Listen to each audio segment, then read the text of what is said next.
Thanks so much for logging on to SNN Local News 6 Weather First Facebook forecast. I'm meteorologist Josh Stone looking at the weather for today.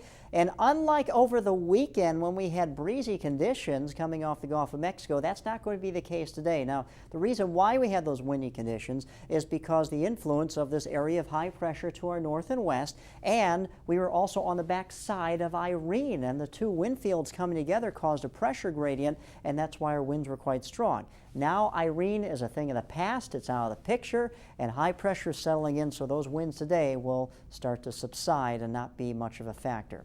Though we continue to see showers push in off the Gulf of Mexico, so some of us are experiencing those raindrops right now, and that's going to be the case through the morning hours, and then a little more widespread in the afternoon hours once we achieve the maximum heating of the day, which will be in the lower 90s, and then we're going to have those scattered storms produce some gusty winds, some heavy rain at times, and some lightning strikes, so look out for that.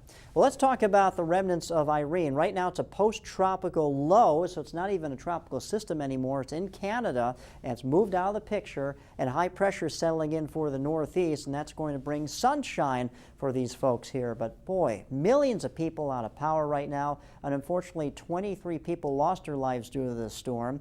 And also this storm produced so much rainfall that they're dealing with flood warnings all the way from Maine down towards Rhode Island. So of course the rivers have swelled up, and a bunch of roads are closed through Vermont and Virginia right now, so lots of problems along with hundreds of trees down. Yeah, this storm was quite a mess, and you know, of course, the cliche is it could have been worse, and that's exactly right. It could have been worse. Remember, it was a Category 3 at one time, could have possibly been a Category 4 and made its way up the eastern seaboard. But fortunately, it lost its strength once it made landfall, but still, once again, this just reinforces the idea it doesn't have to be a hurricane or even a tropical storm to cause all sorts of problems, and that's exactly what happened. It was a hurricane briefly, then it became a tropical storm, then it became nothing, but still causing some issues, and the aftermath of it still having some effects here. Of course, with the people out of power,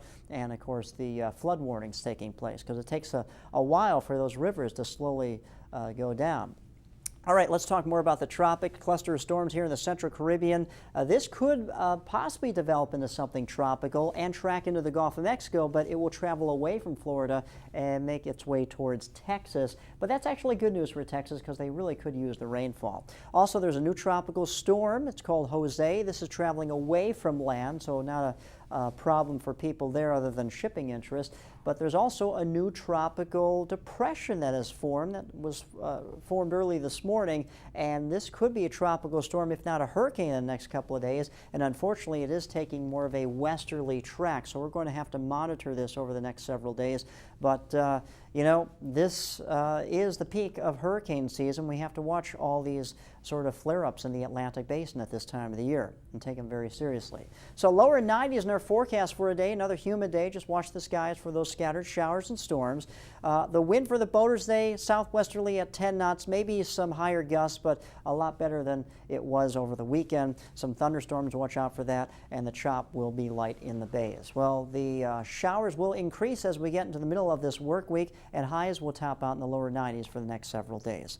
Thanks so much for logging on to SNN Local News 6 Weather First Facebook forecast. I'm meteorologist Josh Stone.